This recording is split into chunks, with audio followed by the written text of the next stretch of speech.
পিতৃপক্ষে তর্পণ, পূর্বপুরুষ তুষ্টির সঠিক সময় ও গুরুত্ব। তর্পণ আসলে কি? আমাদের পূর্বপুরুষ, ঋষি, পিতামাতা আর গুরুজনদের প্রতি কৃতজ্ঞতা প্রকাশ করার এক বিশেষ আচারই হলো তর্পণ। খাদ্য বা জল নিবেদন করে তাদের স্মরণ করা হয়।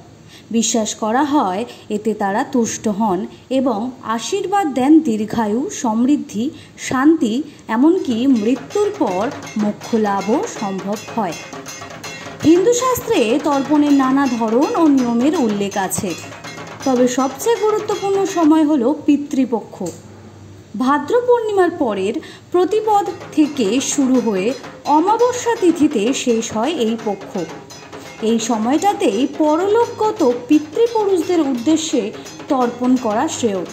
মহাভারতের একটি কাহিনীতে দেখা যায়, দানবীর কর্ণ মৃত্যুর পর স্বর্গে সোনা রত্ন পেলেও খাদ্য পাননি, কারণ জীবদশায় তিনি মানুষকে বিপুল দান করলেও পিতৃপুরুষদের উদ্দেশ্যে কখনো খাদ্য বা জল নিবেদন করেননি।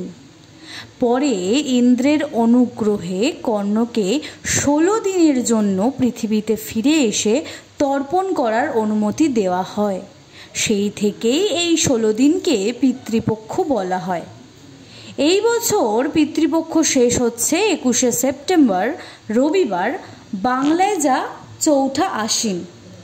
পঞ্জিকা অনুযায়ী অমাবস্যা শুরু হবে 20 সেপ্টেম্বর শনিবার গভীর রাতে এবং শেষ হবে 21শে সেপ্টেম্বর ভোর রাতে। তাহলে তর্পণের সঠিক সময় কখন?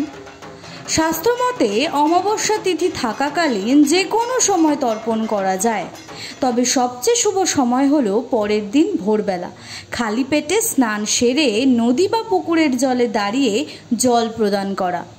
এই সময় পূর্বপুরুষরা বিশেষভাবে সন্তুষ্ট হন বলে মনে করা হয়। তর্পণের মাধ্যমে শুধু পূর্বপুরুষদের প্রতি শ্রদ্ধা প্রকাশই নয়, নিজের জীবনের অন্তরায় বা পিতৃদোষও দূর হয়। তাই এই বিশেষ সময়ে তর্পণ অবশ্যই পালন করা উচিত।